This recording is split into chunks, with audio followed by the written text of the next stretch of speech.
How would you describe your relationship with Michael Ryanair and how you went today?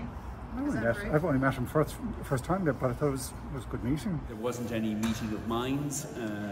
We are very critical of his failure as Minister for Transport to implement Ireland's aviation policy, which is to grow traffic, grow aviation jobs and grow the contribution of aviation to the Irish economy. But he essentially said to us that he is not going to intervene in this, the matter of the Dublin Airport cap.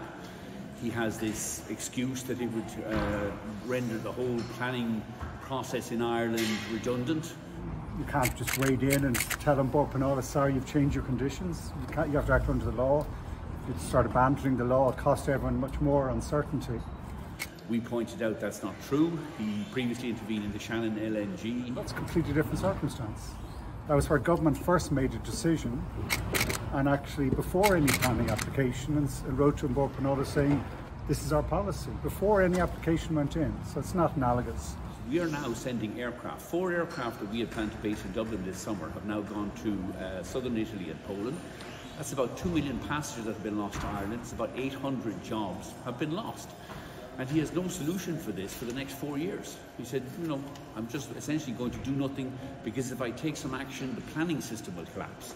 It's typical of what we get from Eamon Ryan. All talk, no action, no delivery. Areas of agreement and disagreement, but I think it was a very good meeting. Did you raise the personalisation at all with him, or yourself and Catherine Martin? Not really. I made the point, one of the points, we were talking about Dublin Airport, and I made the point, like the complete inaccuracies. You weren't involved when we had drone attacks. The exact opposite was true. We got stuck in and got it sorted. Similarly, when the Dublin Airport had a problem with their baggage, with the security clearance, again, myself and Hildegard Nocton were there every day, meetings for hours, getting it sorted. So I had to correct him on that. But to be honest, it wasn't that. It was more about the issues than about the personality stuff.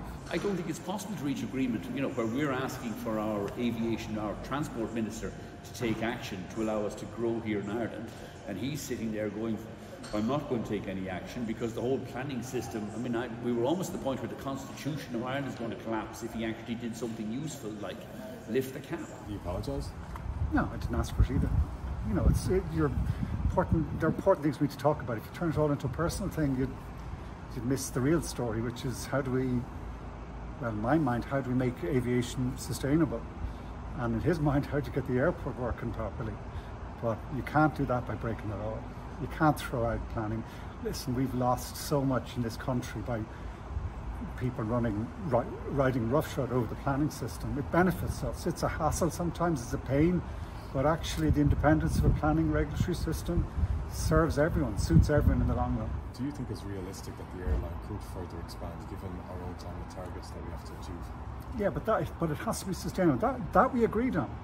We absolutely agreed. Yeah, it has to be zero carbon 2050.